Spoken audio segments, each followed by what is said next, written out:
document. You go in front of either court, some say witnesses, and you make a declaration about you should have you're giving them over the rights of your loans, or you're giving them and as a result of going in front of this court, these three people or these two witnesses, you have ability to collect the loans even after Shemitah.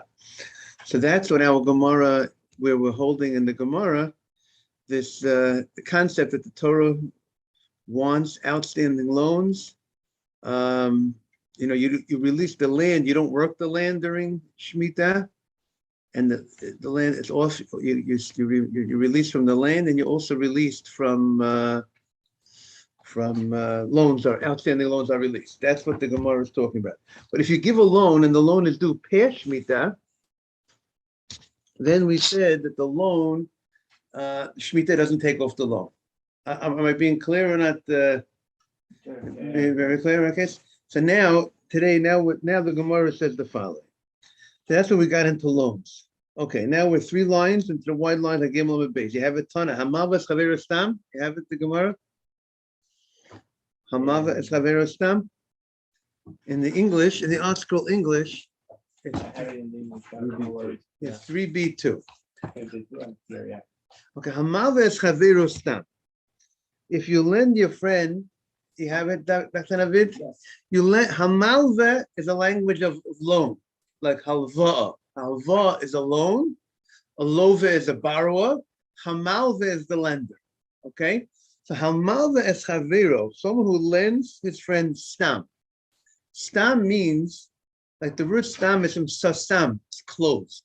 You did not clarify the details of the loan. Like you have something called a pasha seduma and pasha ptucha. The Torah is something that's closed. When psukim end, it does not go to the next line. There's a small space in between, and ptucha is when it's open, when it goes to the next line on the Sefer Torah. So here, if you lend your friend stam, you did not clarify the terms of the loan. So the question is, at what point do you have a right to ask for the loan back? I lent you money. I forgot to stipulate how long the loan is for. Now, if I did not say when the loan is for, I don't have a right to ask you back for the money before it's due. Even though I lent you the money, I was a nice guy. I did my responsibility as a Jew. I have obligations to lend money to fellow Jews. That's an obligation the Torah gives me. But I don't have a right to, Morning, Yosef Tzaddik. I don't have a right to ask for the money back before the morning, Rabbi. Good morning. Before the time is due.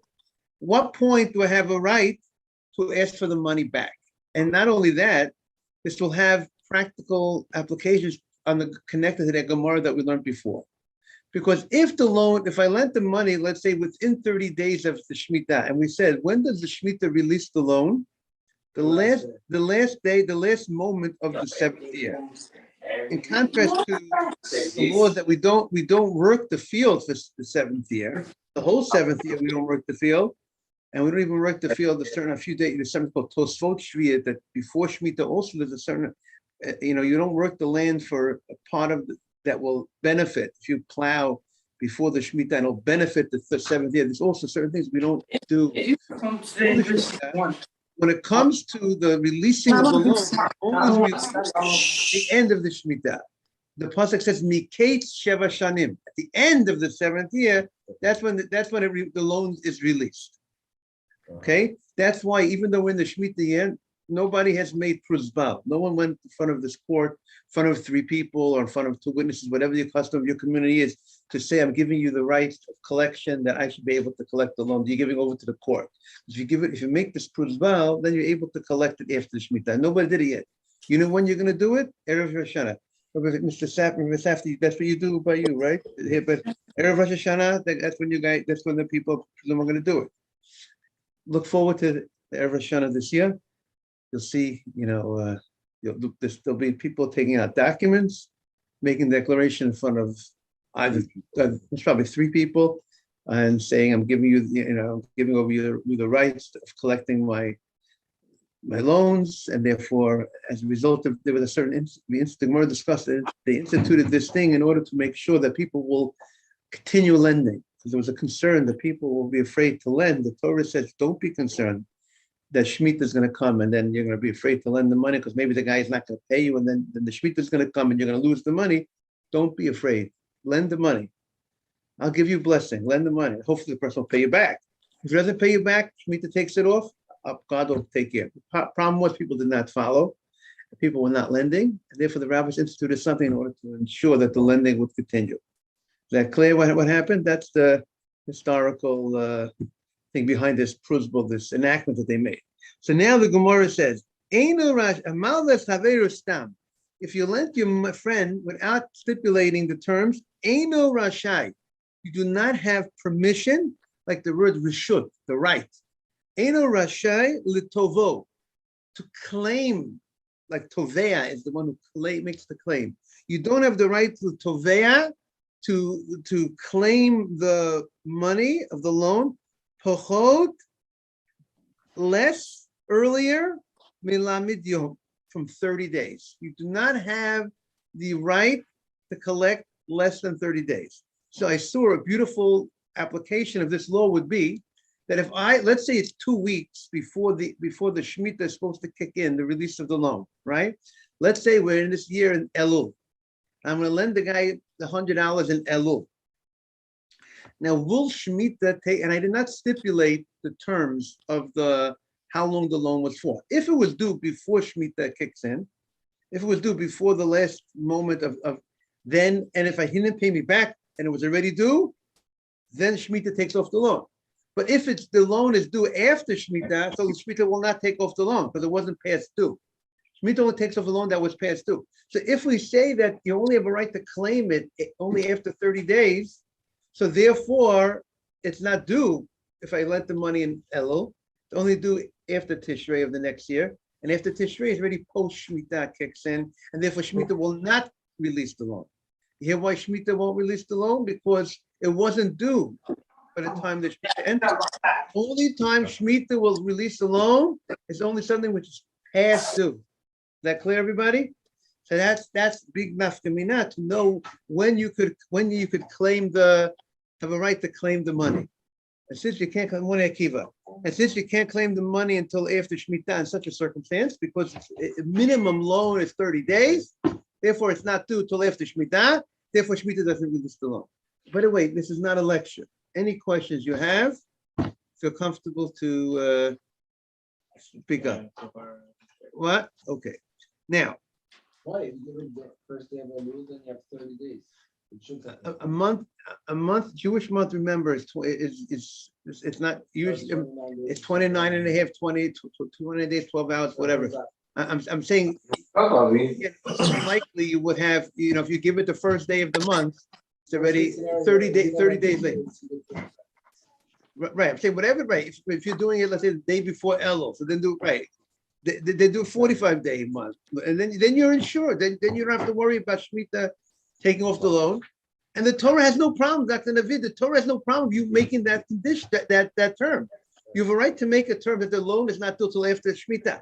But you know what? If it's due till after this Shemitah, if the guy doesn't pay you back by the time the next Shemitah comes, then you would lose the loan, unless you make this principle. So you gain an extra 7 years of collection opportunity. And if the guy doesn't pay you now, the thing is, we have to remember the mindset should be we're dealing with honest people.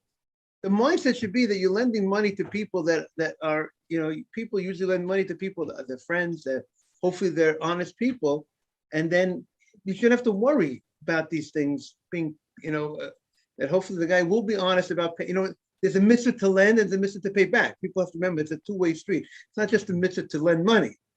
We have to tell everybody, we have to tell all the borrowers, it's also a mitzvah, it's a responsibility to pay back. It's a big deal. It's a bad thing. It's called Lova Rasha, it's called a Rasha. Person doesn't pay back. And like I said, that only refers to a guy who has the capability of paying back and doesn't pay back. Or a guy who borrows with the intention of not paying back. That's a Rasha. It's like another way of that's another way of getting someone else's money in a, not a straight way. And now the Gemara says, now, Sava Rabba Barachana Rabba Barachana, we're now in the fourth line of the Gemara. Rabbi Bachana thought. Sava is from the word thought. He thought to say like a svara. Svara is like, you say a logic. What's the svara? What's the logic behind it? So Sava Rabbi Bachana kamei in front of Rav. He lemema. Rabbi Bachana thought to say in front. He was in front of Rav, and he said, and he thought to say in front of Rav. He said the following: Honey mile. These words. Hey mem stands for honey mile. These words that we just stated above, that alone is a minimum of 30 days. Honey mile, these words are referring to bimilve bishtar. If it's a loan that was given in a document. If it was given in a document, so then that's when we thought that this law applies. Why did they think that it's talking about when it's in a document? There's two types of loans. With a document, we call a shtar, or a loan, oral loan. Now remember, even an oral loan where there's no document, we said the law is you must have witnesses. They can't be morning Jaime. A loan can't be made without. Comfortable. A loan can't be made without witnesses. So the Gemara says, just to bring Jaime up to date, the Gemara is says that if a person makes a loan and he does not stipulate the terms of the loan, we'll get Nathan in on this. Nathan, good morning. We just said the Gemara said that Nathan, we have spots over here. The Gemara says if a person lends somebody money and he doesn't stipulate how long the loan, what's the terms of the loan, you cannot ask for the money back less than 30 days. It means that means the terms, the understanding of the loan is 30 days. Without writing anything in. When could you come to the court? You come to the guy, I wanted the money back. And if the guy doesn't want to pay you could ask the court to maybe take collateral or whatever you wanted. After 30 days. Before 30 days, you have no rights to ask for the money back. So one of the rabbis thought that there's a difference whether it was a loan with a document or an oral loan. A loan with a document, by the way, it's the borrower's responsibility to pay for the scribe. They would have a scribe. How would they write? That's not like us. We write a little, takes a second. They have actually a guy with the same way it takes a scribe to write the Sefer Torah. They have a scribe to write a document. It cost money, whatever. It might not have been so much money, obviously, because it's like this is business. The scribe is writing. So the borrower pays for the scribe. So when the borrower writes, when he pays for the scribe, and that's usually, and you're willing to have that expense. So that's usually for something, at least a loan that you're going to have rights to the money for 30 days. At least you'll have 30 days with the money. So you're willing, then you pay that expense for a scribe. But if it's an oral loan, oral loan, the Gemara says, maybe the person would do a loan for less than 30 days on oral loan. I'm willing to pay by the terms of the loan, even if I don't stipulate how much, at what time it's due. It might be due less than 30 days and the person would have a right perhaps to come ask for the money less than 30 days, because if you didn't document it in a document, most probably it's not, it wasn't such a 30-day loan. Usually a 30-day loan, then that's the type of loan you're willing to make that expense. But if it's less than 30-day loan, so then a lot of times you will not, you make an oral loan, and therefore maybe the loan is due perhaps before 30 days. And if I want to come and make the claim, I have a right to claim it. Maybe you could say, I don't have the money, but that's what the Gemara thought, that maybe the lender would have a right to come to the borrower before 30 days on an oral loan. That's what the Gemara is thinking. So the Gemara says, of a milva al pelo. Again, let's see the language inside. The milva bishtar, if it was done with a document, the lo of the inish, the tarach, a person does not go through the tircha, the expense or the busyness, the cost of shtar, to write a document. So, if the loan is less than 30 days, people don't get busy writing a document and having that extra expense. There's an extra expense by having a written in a document. So therefore, if I'm going to be paying that expense as a borrower, having it documented, and most probably the lender is the one who wants it documented. The borrower is happy to do it in front of witnesses. So there needs to be an accounting, there needs to be some sort of proof. But and also when there's a document, there's another thing that happens as a result of a document. When you borrow with a document, then there's a lien on the properties, because then the document creates something called a code. People hear about it. What? That would have to be the document. So that's a discussion in the Gemara. One opinion in the Gemara is that it's like automatic. Achraya, and it says told so far that the scribe, if he didn't write it in, it's his mistake. It's like the given, the norm, that if you have a document on something, that means you wanted that the lender wanted recourse come from the guy's property. If you don't have the money, say I know I have property. I know you have property. And if the borrower sold any property from the time of the date of the loan, that's where the lien starts from. Any property that the borrower has from this date, the borrower today has property and he sells the property. So all the buyers know, buyers beware, BB, buyers beware, right? You got to beware because there's a document here. There was a loan. All the borrowers know about the loan if it's documented. People hear about documents. There's paper, there's proof, there's witnesses, even though oral loan there's witnesses, but it's not as well. No, a document, there's the scribe, there's the witness, yes. You're saying it gets like the lien if he sells something. The borrower sells the starts to pay back if he sells something, or only if he defaults on a loan? No, if the borrower, let's say the loan is due and say in 30 days, whatever the terms of the loan is due. From the date he borrowed the money, if it was documented in the document, the loan was documented that today he borrowed $1,000, all the properties of the borrower at this moment that he has in his possession, now there's a lien on all the properties. And if he sells the property to somebody, the lender, if after the loan is due, the lender first comes to the borrower.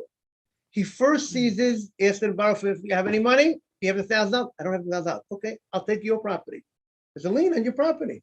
You have a property, we'll go to the court, and the court will assess the value of your property, and then I'll take your property. First, they go after the borrower's property, not the buyer's property, who bought from the borrower. But if there's no property left by the borrower, he sold all his property from the time of the loan, then the lender has the right to go to the buyers. Now, the buyers, when they bought from the borrower, did they buy it? They knew because there was a document. There's no document, you can't go after the buyers from the borrower, because there's talk in the street. It's called, people know about it. There's a document. This loan was documented. Now, when the buyers buy from the borrower, what did you say? Just like today, it's the same thing. Loans are very significant. But there's a court, there's documents, there's a court, and then we will, and now the court will look at the documents and say, what were the terms of the agreement? And then they look at the lend. And then now, if the borrower sold his property to the buyer, and then subsequently if the lender seized it from the buyer because the borrower had no property. So now the question is, what recourse does the buyer have? So it depends what kind of terms did he make with the borrower when he bought his property. Did he buy his property with the rights to come back to if something happens, he has the right to go back to the borrower? These are all discussion in the Gemara. Everything depends on what's the terms of the agreements of the borrower, the buyer, everything. This is all. So now the Gemara says, the Gemara was thinking, milva al pet lo, an oral loan. Maybe the lender perhaps has a right to come make the claim before less than 30 days. That's what the Gemara was thinking. So Amalei Rav says to Rav Bachana, Hachi Amma Chavivi. Chavivi was his uncle. Rav had an uncle, Rav Chia, and he called him Chavivi, like my beloved. So this is what my,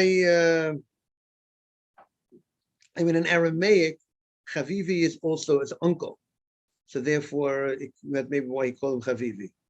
Or you could say, some say, it implies love, like Chaviv, love.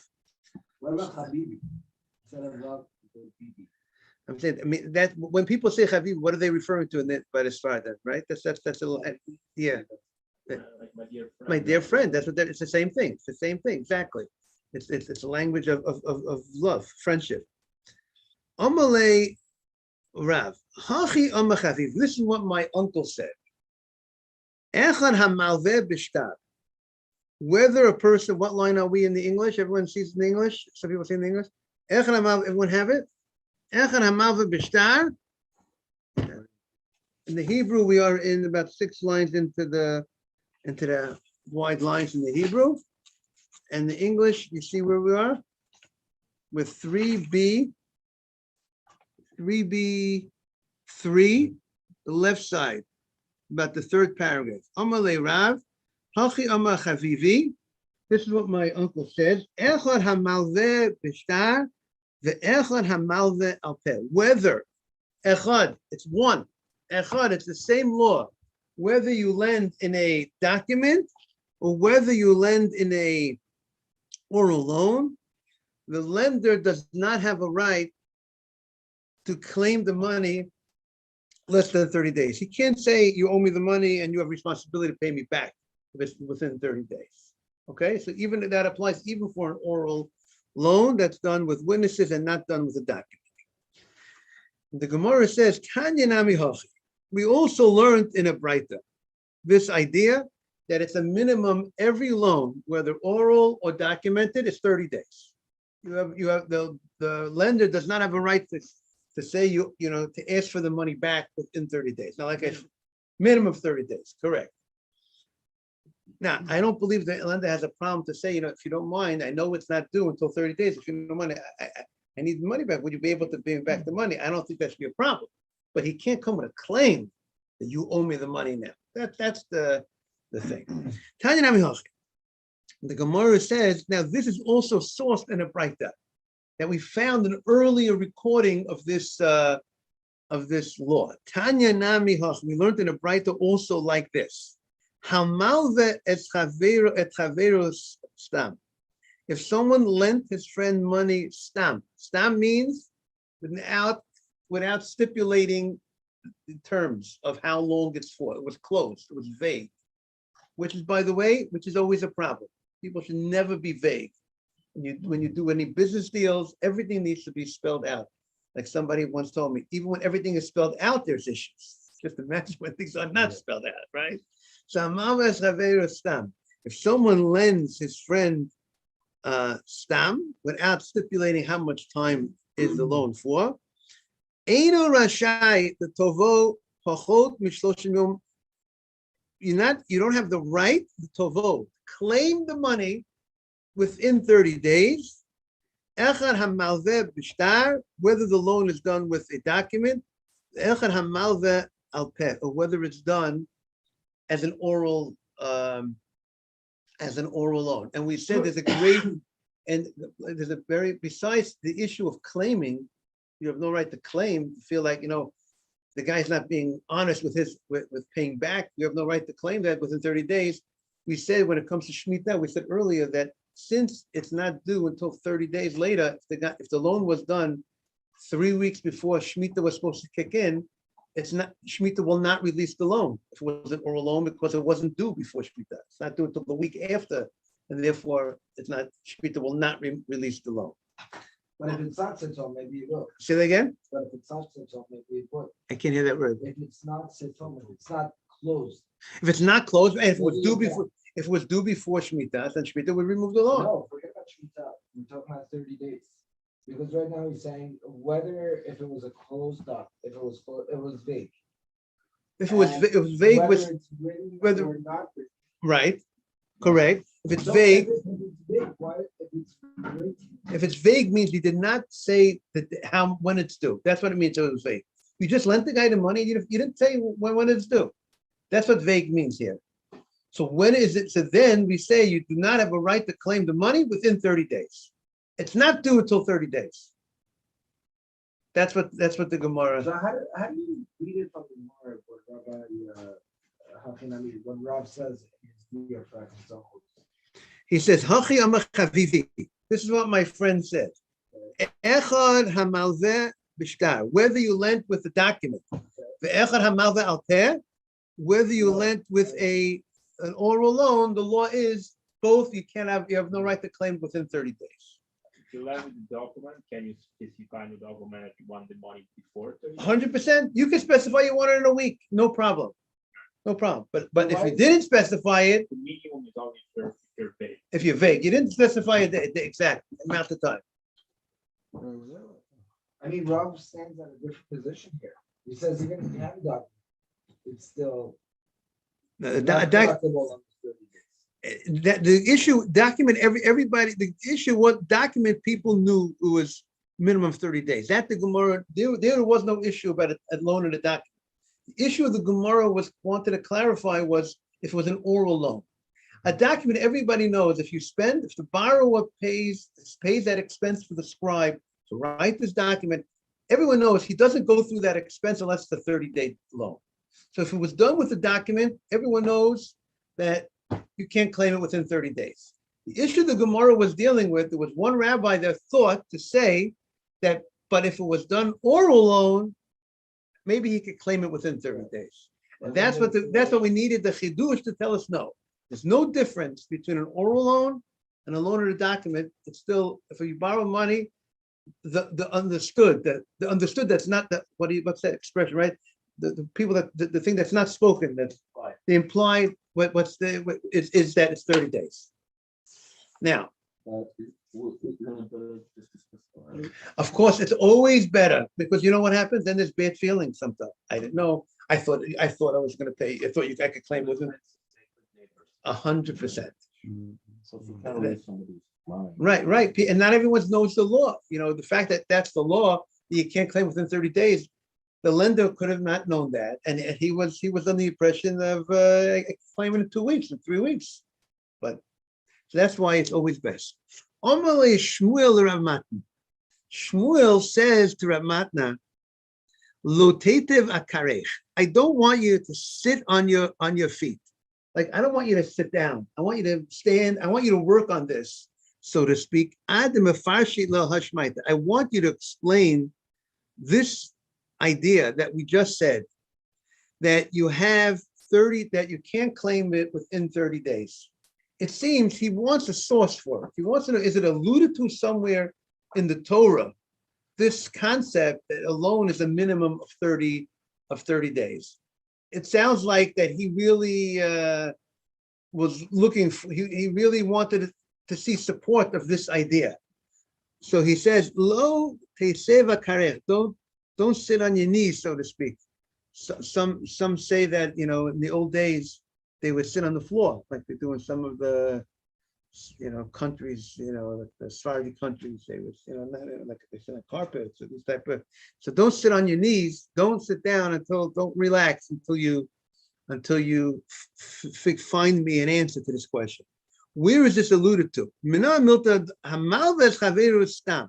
If you lend your friend stam, if you lend your friend without clarifying how long it's for, you didn't say a specific time period. Ain't a rasha, you don't have a right to claim it pochot mishloshim yom, less than 30 days. Whether it's a document that's done with whether it's a loan done with a document or whether it's a loan done with oral. Where is the source for this? It's interesting that we find that this idea of 30 days as being the time period. We find that, you know, if a person visits a cemetery, it's a special bracha. But if you see the same cemetery within 30 days, you don't say, only if it's another 30 days have passed by. If 30 days, then if 30 days pass, then say that now you can say the bracha again. It's like 30 days seems to be a period of time that's considered. What? Right. There's one bracha for a year. There's one bracha. If maybe there's something There's certain things for 30 days. There's certain things, let's say, certain ocean or certain things that we say, certain phenomenons, we say 30 days. So here also, it's a 30-day period. That's the period that then it's already considered a significant time. 30 days is already considered more of a significant time. Then you have a right to claim it. So the Gemara says, where do we find this? Amalei. So he says, and most probably he's looking for a source for an oral loan as well, meaning the written loan, if it's documented, we already said people don't lend money, are not willing to pay for a scribe if it's less than 30 days. So where is the source? Amalei. So he says the ksiv. When the Torah says about the release of loans, the Torah says the following: a person should karva shnat hasheva. The 7th year is coming, like karvas in the language of karov, kiruv, getting close. A relative is called a karov. He's my relative, he's close. Karva shnat hasheva. The 7th year is coming close. Shnat hashmita, the year of Shemitah. Now, if you analyze, there's no such thing as an extra word of the Torah. There's no such thing as the Torah repeats itself unless there's a purpose to teach us something. So the Gemara is trying to understand, what is the pasuk saying that the 7th year is coming, the year of Shemitah? If you tell me the 7th year is coming, we know that the 7th year is the year of Shemitah. So why does the pasuk need to tell me 7th year is coming, the year of Shemitah? It's like saying your wedding anniversary is coming the day that you got married. If you tell me your wedding anniversary is coming the day you got married, you tell me your wedding anniversary, I know that's the wedding anniversary is coming, that's the day you got married. You have to tell me your wedding anniversary is coming the day you got married, right? So the Gemara says, mimashma, it's heard, it's inferred. Mishenema, from the fact that you said karva shnat hasheva, you said that the 7th year is coming close. Eini yodea, don't I know from that statement, shehi shnat shmita, that is the 7th year. The Shemitah year is the 7th year. Elama talmud loma shnat shmita. Why does the Torah mention that word that refers to the Shemitah year as the 7th year? We already know that. So the Gemara says, lo malach, it's alluding to another idea. It's hinting to an idea. Yesh Shemitah acheret. There is another time called a release. There is another release that you have to, like Shemitah means to release, let go. You release yourself from the field, you don't work the field, you release the loans go off. There's another time period that there's a release, that the lender can't claim the money, right? We say the 7th year is a release of a loan. I can't claim the money, right? Once Shemitah has come, once Shemitah has passed, I can't claim the money. Is that correct, Nathan? Any outstanding loan that was due before Shemitah. So now the pasuk is adding, there's another Shnat HaShemitah. There's another time period that I can't claim the loan. What do you want to say? Oh, so that's what the Gemara is going to say. This pasuk is teaching us this law. Yeah, we said the law is that you can't claim the loan within 30 days. But we never found a scriptural that it's alluded to in the pasuk, that the pasuk is hinting to this idea. So now the Gemara, he found the Rabbi Ramatna answered the challenge that the rabbi put him on a challenge. I don't want you to sit down until you find an answer to this question, like until you figure this out, like that expression, and he figured it out and he found the source. What Eli there's another Shemitah. There's another Shemitah Shehikazu. There's another release that I cannot ask for the money back. That I can't claim the loan. That's just like this one. Which is this case? Which is another case that the lender does not have a right to claim the loan? Hamalveh et chaveiro stam. If you lend your friend without clarifying the terms, how long it's for, she'eino rashai l'tovo mipachot mishlosh yom. it's telling us there's another Shnat HaShmitah. The extra word Shnat HaShmitah, there's another year of releasing the loan. And what is that case of releasing? Now here, releasing loan doesn't mean the loan is off. That means there's another time that I can't claim the loan. I can't claim the loan within 30 days.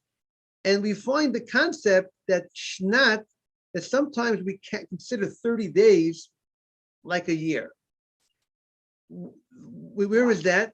Listen to this. What is that? If a guy, the Torah says, Orla, you plant something, 3 years, you can't eat from the fruit of that product the first 3 years of the product.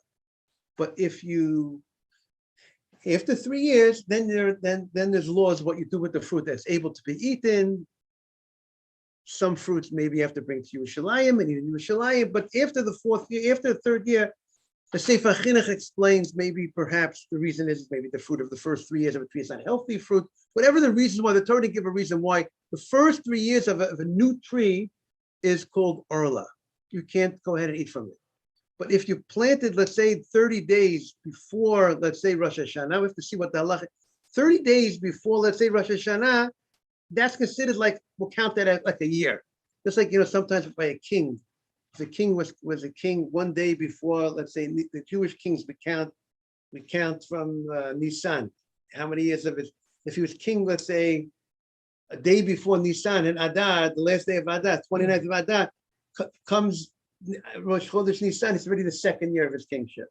So here we're going in this halacha, certain laws we say if it was 30 days, if the tree was already planted 30 days before Rosh Hashanah, then it's considered 1 year, and now Rosh Hashanah starts the 2nd year of the tree. There's certain laws like that. So that's what the Gemara is saying, the same thing over here. We find, so Shnat HaShmitah, this 30 days, you have no right to claim it, and that's like, let's say the language of the Gemara. The Amamar, the rabbi says, Shloshim Yom Bashana, Chashav Shana. 30 days, if you planted something 30 days before Rosh Hashanah, so then when Rosh Hashanah comes, Shloshim Yom Bashana, 30 days in the year is considered a year. We count it as long as it was 30 days before Rosh Hashanah, you planted it. So that's counted as 1 year of the tree. And now after Rosh Hashanah begins the 2nd year of the tree. So too, the Gemara says the same thing over here. The Torah is saying there's a Shnat HaShmitah. There's a Shnat, which we're saying 30 days, sometimes it's considered a year. So this is a Shnat, 30 days is the time of Shemitah. Those 30 days of a loan, you have to go ahead and let go. Let go means you release yourself from claiming the loan in the 30 days. That's what he wants to say, that this extra word, the Shnat HaShmitah, is teaching us you don't have a right to claim the loan within 30 days. No, the Rosh Hashanah has to do with the law of where do we find that sometimes 30 days is considered a year? But so that's over here. The Gemara is applying that over here when it says Shnat HaShmitah. It's a year of releasing. That means those 30 days that we said sometimes 30 days because we could categorize 30 days like a year. Those 30 days you have to let go. You can't claim. Can't claim the loan. Wasn't it talk about like if somebody borrows money from 2 different people and like how that works with if he can't pay back both loans, who gets the property? 100%. That short term. All of that discussed. But partnerships. I still don't understand how they derive from this pasuk. Right. Completely talk about what do you do with Right. Talking about the Shemitah year that right. You shouldn't refrain from lending the guy money because Shemitah is coming. How do they derive 30 days from? Right. So they are looking at the extra word Shnat Shemitah. So they're saying, the way I would say it's not this. Sometimes in the Torah, Sometimes there's a concept, the rabbis have a law, or they make sometimes enactments. They always like to find it that it's alluded to in the Torah. Sometimes that means it's hinted to. That, let's say the Gemara says Esther, minat Torah minayim, Haman minat Torah, Mordechai minat Torah. You can find Mordechai, you can find Esther in the Torah. The Gemara brings a pasuk which says Anochi uses the word of Esther, Haste panai. Right. But we do find halakha. I'm saying, so therefore, it's alluded to in the Torah. It's not openly. It's not that the Torah says this outright. Like sometimes you can have a letter in the Torah that's alluding to sometimes a crown, the top of a certain letter. Rabbi Akiva would expound on a crown. What's the crown on this letter versus that letter? What's the crown? So he's saying that this extra word, Shnat HaShmitah, he's saying, and the fact that we find this concept that a month could be, you could refer to a month by referring, you could count a month as a year. Can I ask a question? Correct? Yes. So when Eliezer went to get Rivka, Yes. remember it says over there day, or does it say Shana? It says let her stay with us. It says Yomim or Asara, a Okay. year or 10 months. That's what Rashi says. Okay, so it's not 30 days. No, they were looking to delay it for a year or 10 months. And that's the way of bad people always like to delay mitzvah. So Lavan says, now Rivka shouldn't go with you today. Let her come in 10 months. If you ever want to break a deal, procrastinate. If you ever want to break, right? Procrastination is the cause of break. Right? That's one of what do they call that in Washington? The filibuster, whatever they call it. That's the key to break it. So that was their intention. Delay 10 months or a year. We should take that lesson in life. You never delay, and that's the idea of Pesach. Pesach is they shouldn't turn chametz. It's fast. We have to be zoriz. We have to be fast. We have to be diligent. We have to be on the move. Therefore, Hashem says, I don't want korbanot. Generally, mincha, the mincha is not made from chametz. The lechem upon him, the showbread, is matzah. The showbread is made out of matzah. That's not chametz. The Sefer Chinuch says, what's perhaps the reason behind it? Because chametz represents time. Things that take time. It takes time to make chametz. Matzah is the fast man's bread, and time is a problem. When you let time happen, that's like the Mesilas Yesharim says. Time is a great danger because time you lose opportunity. If you don't do something, you have opportunity. Jump at it. Have a great day, everybody. Again, everybody easy fast and beautiful Purim. We'll be back on Friday. We're not going to be in session tomorrow, and we'll be back tomorrow Friday. And all the best to everybody. Thank you all for joining, and we welcome. Thank you so much, Ben. Ben is the. Yes, there we go. I'll get it. One day I'll get the name right. Forgive me. Thank you very much. Okay, take it. You're safe. Good to see you. Yosef. Have an easy fast. All the best. Likewise. Thanks. Bye. Thank you. Thank you, everybody. Thank you.